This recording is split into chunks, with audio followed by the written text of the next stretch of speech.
Good day guys, and welcome back ulit sa ating channel. For today's video, Suzuki Smash 115 ay nagkaroon ng problema sa kanyang makina. Ito daw ay nagkaroon ng ingay, no, na hindi alam kung saan ang galing ang ingay. So ngayon guys, kailangan paandarin muna natin ang kanyang motor para marinig nyo ang ingay meron ang kanyang motor.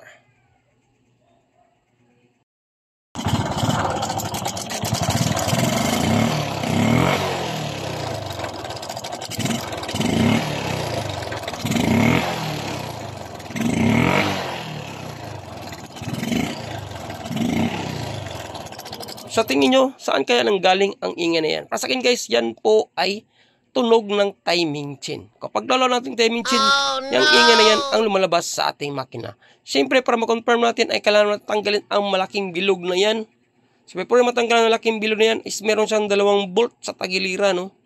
So, nagsilbing lock niya. So, itong tunog ito ay matagal na daw narinig ni Bossy, no? Since ito ay nabili ng sikanhan, akala niya daw, yung tunog yan is para sa tambutso na, parang singaw. Pero nung pinarinig niya sa akin, sabi ko niyan, hindi yan sa tambutso. Ang ingay na yan ay nasa timing chain. Kapag sobrang lalo ng timing chain, nagkakaroon na ng paglaylay at parang nagkaroon ng pagkalampag sa loob ng ating makina. So yan po ang mangyayari, lumabas na ingay sa ating makina. Dito natin mag-confirm once na mabuksan natin ang bilog na yan. So check natin ang kanyang timing chain. Gamit ang maliit na flat screw. So yun, no, ang laking pagbitay ulaw-ulaw ng kanyang timing chain. Confirm na confirm guys, ng tunog na yun, kung saan nanggaling, kung iba, kundi ang kanyang timing chain. Kita nyo ba yan? Napaka sobrang luwag na talaga ng kanyang timing chain. Pag once na pinatagal nyo ang ganitong problema guys, delikado ang inyong motor, maaaring lulundag ang timing chain, masisira ang timing ng ating cylinder head, mapuputol ang ating mabalbula, at maaaring puputok ang ating piston o butas sa gitna. Kapag makarinig kayo ng ganitong ingay sa inyong motor, dapat nyo agad bigyan ng pansin. Para makuha natin ang timing chain na yan, kailangan natin buksan ang kanyang stator cover at tanggalin natin ang kanyang camshaft sprocket. So before natin mabuksan ang kanyang stator cover guys, is kailangan natin tanggalin lahat ng mga bolt na nakakapit sa kanyang crankcase. So lahat ng mga bolt na yan, tanggalin natin. Pagkatapos matanggal natin ang bolt na yan, saka natin makikita ang kanyang magneto. Bihira lang masisira ang timing chain. No? Kadalasan ito ay umabot ng mga 8 to 10 years sa bibigay. Depende na rin kung paano gamitin ng ating motor, kung paano tayo magpalit ng oil. Apektado pa rin ang timing chain once matagal tayo magkapalit ng oil. Kasi siya pong naglubricate para hindi agad masira ang ating timing chain. Siguro sa motor rebosing is sa mga 7 years na rin umigit. No? Since ito ay nabili ng sikanhan. So natanggalan natin ang kanyang crankcase. Medyo pinahirapan pa tayo ng konti. Kasi nga, dahil sa nasabit ang butas na yan sa kanyang change pedal axle.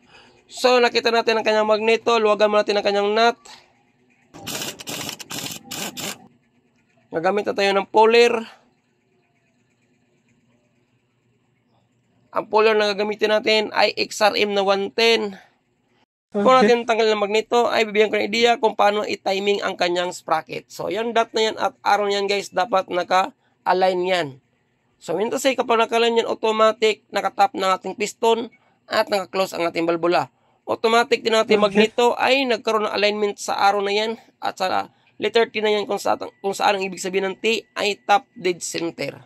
So, kapag naka-align ang mga yan, ibig sabihin guys, nasa tamang timing ng ating magneto at saka camshaft sprocket. Saka natin siya babaklasin. So, ginawa ko ang part na yan sa mga nagplanong mag-DIY at nagplanong magbaklas assemble ng kanyang motor na never pang nakatanggal sa kanilang timing chain. So, tanggalin muna natin ang dalawang alin na bolt na 4mm na yan na connect sa ating camshaft sprocket. Yung parang letter C na gumagalaw, yan po ay decompression release. So, matatanggal natin once natanggal natin ang dalawang alin na bolt ng ating camshaft sprocket. Okay. So, meron isang stopper which is yan po ang dumidikit o naglalak ang ating decompression release sa stopper na yan. So, kapag natanggal natin yung stopper, pwede natin bunutin ang decompression release. Pagkatapos ang decompression release, pwede na natin tanggalin ang kanyang camshaft sprocket. So kapag kayo ay hindi bihasa o first time pala nakatanggal o nakaplano mag-DIY, dapat nyo munang i-check ang timing talaga. Kasi baka pag nag-assemble kayo, hindi nyo makuha ang timing, ang resulta hindi andar talaga ang motor. Once na hindi tutugma yung magneto, nakatap yung magneto at the same time nakatap yung kanyang camshaft o cam lube. So next, tanggalin natin ang kanyang magneto. Huwag natin tanggalin ang nut guys ng kanyang magneto. Nagsilbing protection yan. Para kung sakaling matigas, tanggalin ang ating magneto. Ay siya po ang dyan tatama ang ating stud bolt o bolt ng ating puller. At hindi bubuka yung thread. So gamit man tayo ng puller. Yan ay XRM na 110. Magkapareha lang po ang kanilang thread guys. So kapag na pihit na natin ang ating puller, saka natin pupukin gamit ating 6mm na back range. 17mm na back range pala. Nagtatanong kung magkano ang puller, yan po ay nasa mga 150 plus lang, no? At makakabili tayo yan sa Shopee. So, XRM na 110 po ang ating puller, ha? Tanda nyo lang, guys. Sa planong magtanggal ng inyong magneto. So, yan, lumabag na ating magneto. Pwede natin tanggalin ang ating puller. Tanggalin natin ang nut. Bunutin ang ating magneto. Pagkatapos, ang kanyang starter sprocket. So, nagpe-pre-wheel pa siya. Ibig sabihin, goods ang kanyang Bindex drive. So, pwede natin sikutin ang kanyang timing chain. So, sa magtatanong kung ano ang sukat o haba ng timing chain, so, meron tayong video niyan guys, no? So, later na lang kapag ma-edit na natin siya.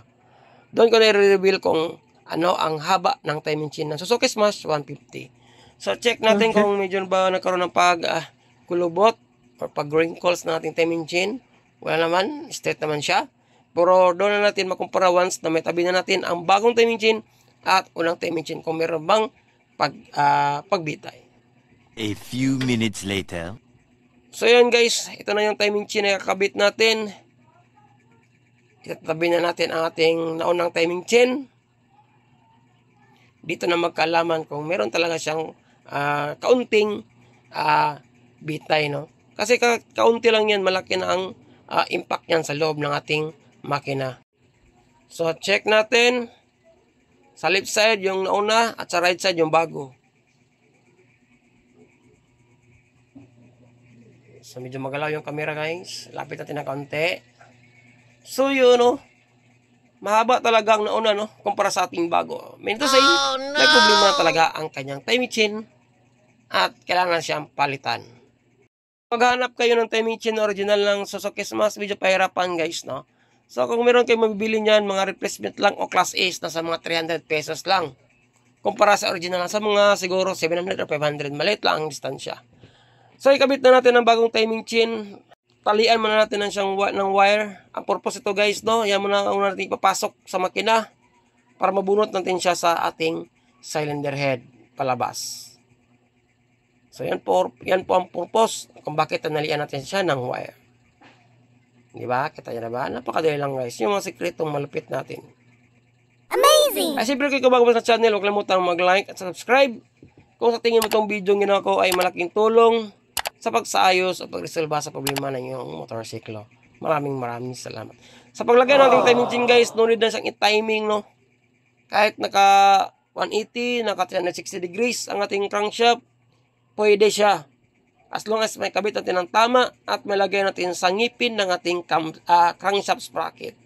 So, walang timing yan. Ang yung pagkakabit natin ng timing chain. Doon natin magka-timing sa ating magneto at saka sa ating crankshaft sprocket. Kasi doon tayo kukuha ng tamang timing mark. So, sa timing chain, wala ng timing yan guys. Kahit anong posisyon ng ating crankshaft, pwede siyang ikabit. So yun, ikabit na natin ang ating timing chain sa kanyang crankshaft. Punasan na natin ng basahan guys para malinis ang ating makina na. Since nalinis na natin yan gamit ang gasolina. So yan, nakabit na natin ang tama ang kanyang timing chain. Ang next ating gawin guys ay ikabit na natin ang kanyang starter sprocket.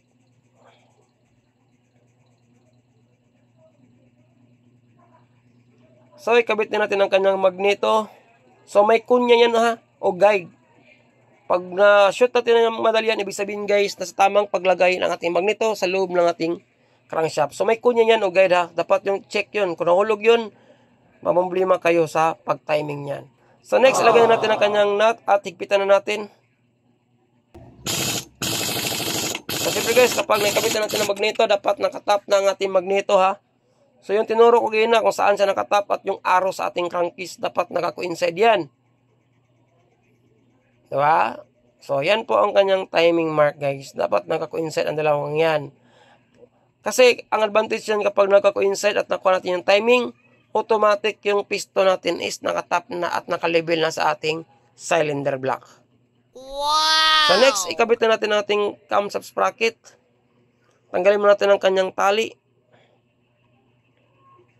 So since sa timing na natin ng magneto at nakatap na siya, dito naman tayo magta-timing sa kanyang camshaft sprocket guys. So dapat naka-close ating cams para ba malalaman dapat libre ang pag-ikot ng ating camshaft at gumagalaw siya guys. So kapag ganun, ang ating mga balbula ay naka-close at the same time ang ating cam lobe ay naka-down din. So wala na, hindi siya naka-partial open. Kasi kapag naka-partial open ang ating dalawang balbula tapos nakabit natin ang ating camshaft sprocket, hindi andar ang ating motor. Mahirapan kayong paandarin guys. So ikabit na natin ang camshaft sprocket at kailangan nakatap ang ating camshaft sprocket. At yung arrow o guide cylinder dapat naka-coincide ang dalawang yan. So nakabit natin yung camshaft sprocket guys. I-review na natin kung naka-coincide ba ang dalawang timing ng sprocket at saka yung magneto natin. Ikot-ikutin nyo lang ang camshaft sprocket sa loob ng ating timing chain guys para tumugma o tumama yung timing. So yung tinuro ko ha, yung dot na yan na kulay puti at sa arrow na yan dapat naka-coincide yan na naka-label. Dito naman dapat yung timing mark at saka yung arrow nagka-coincide. Pag once nakuha nyo ang tamang timing dalawang yan, madaling paandarin natin ang motor at hindi kayo mahirapan. So kapag okay na, saka natin i-release ang ating tensioner tosser. Nagsilbing nagtutulak sa ating timing chain para hindi siya magkaroon ng ingay. So yun, check natin kung goods na ba at hindi malawlaw o nagkaroon ng pagbitay tulad ng kanina. So yun o, matigas na siya guys. Di katulad yun na nga sabi, sobrang luwag talaga. So kapag okay na ang ating timing chain, pwede natin ibalik ang kanyang decompression release. Since goods na ang kanyang clearance at hindi siya masyadong maluwag. Okay. So dito na guys, no, yung medyo may kahirapan na kaunti ang pagbalik ng decompression release. Kadalasan sa ibang shop is kinukondim yung decompression release, no, kasi medyo may lito talaga ang pagbalik. Pero tuturuan ko kayo kung paano ibalik ng madalian ng ating decompression release.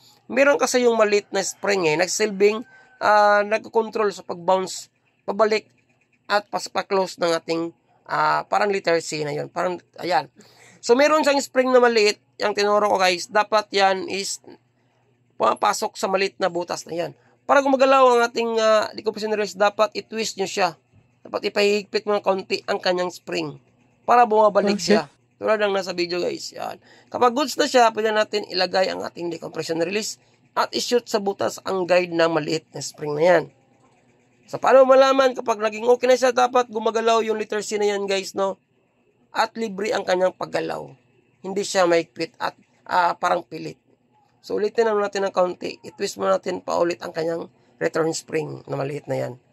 Usually kasi yung mga ganyan is kinukundin mo yan ng ibang shop para hindi na mahirapan yung ibang mekaniko or sakaling na-disgrasya pagbalik or yung spring is napuputol dahil sa mali ang pagbalik at wala sa tamang posisyon. Pag goods na ang decompression release, pwede natin ibalik ang kanyang stopper na parang plate. So, dito na natin malaman guys, once na ikabit natin ang dalawang allen na bolt na 4mm na yan. Kapag nabalik na natin yan at ginagalaw natin yung letter C at goods naman nga pagbalik, meaning to say, tama ang pagkabit ng spring at hindi naiipit. Yun, no? Tulad na sa video. Yan ang patandaan na goods ang pagbalik ng decompression release. Wow! So, magtanong, pwede ba yung i-condemn? Yes, pwede na yung i-condemn, no? Pero mas maganda is ibalik siya kasi dagdag performance na rin yan at hatak arangkada na rin sa motor.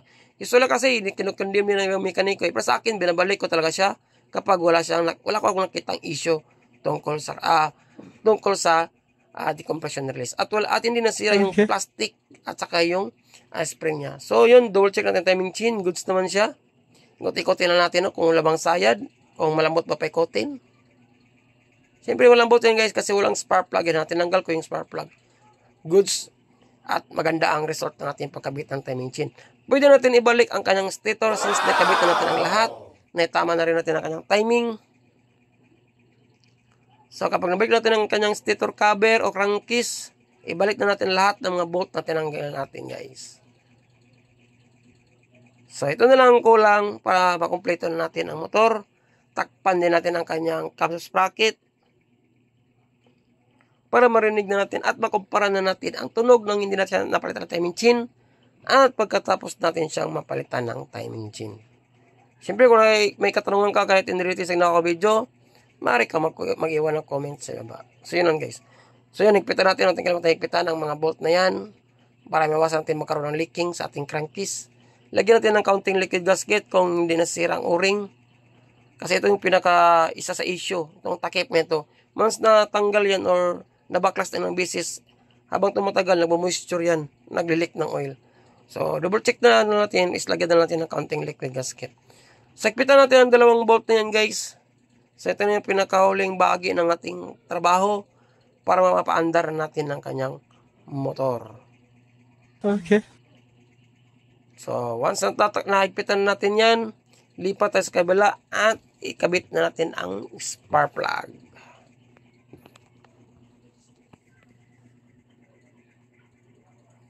So, yan, goods na. Konting kembot lang at matatapos na ang ating paghigpit sa dalawang bolt. So, natakpan na natin ang cover na yan, kanyang timing chain. Nabalik na natin ang kanyang cover. Pati na rin ang kanyang stator cover. So, ibalik na natin ang kanyang spark plug. So, for sure talaga, hindi palpak ang trabaho. Pwede nyo i-compression check. Sa part na yun, medyo nakalimutan ko i-compression check, guys, no? Pero at least, sure tayo sa trabaho. Nakita natin kanina na nakuha natin ang timing. So, nilagay natin ang kanyang spark plug. Higpitan natin.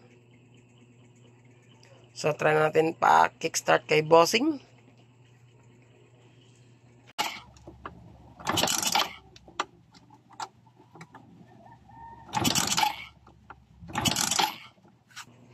So yan, guys, ang tagal umandar, meron tayong nakalimutan ibalik. So ito pala, nakalimutan natin ibalik ang dalawang socket na yan. Yung male at saka female socket ng ating stator. Kaya ayaw siyang umandar kasi walang kuryente na lumalabas sa kanyang spark plug o sa kanyang tension wire. Dala na rin sa ating madali na paandarin natin. Kasi yung part na yan, guys, o sa oras na yan ay umuulan na po. Kailangan madaliin natin para natin may maabutan ng malakas na ulan. So si bossing medyo nahirapan ikabit kasi nalito siya kung paano ibalik yung mga sakit na yan. Bro, kalaw na nakabit naman ni bossing, guys. So siyempre before natin padarin ng kanyang motor, parinig ko man sa inyo ang tunog ng kanyang makina nang hindi pa natin siya napalitan ng time.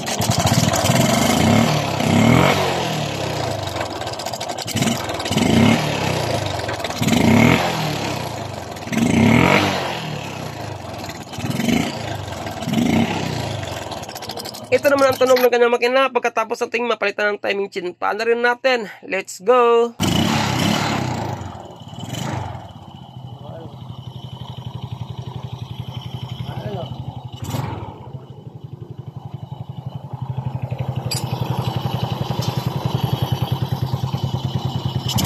Oh my God! Wow! So yun na nga, guys, balik original na brand new ang kanyang motor. Wala lang ingay na parang kalansing, kumalakampag sa loob ng kanyang makina. Walang ibang salarin kundi ang kanyang timing chain. Kapag yung motor ay makarinig ng ganyang senaryo, punta agad kayo sa shop, huwag niyong walang bahala. Kasi kapag lulundag yan, gastos malala talaga. Malaki ang perwisyong may dulot kapag ang timing chain ay lumlundag. No? Maraming masisira sa loob ng ating makina. So lipat tayo sa kabila. At syempre, guys, kailangan natin paandarin uli ang kanyang motor para sa pinalin ng ating trabaho.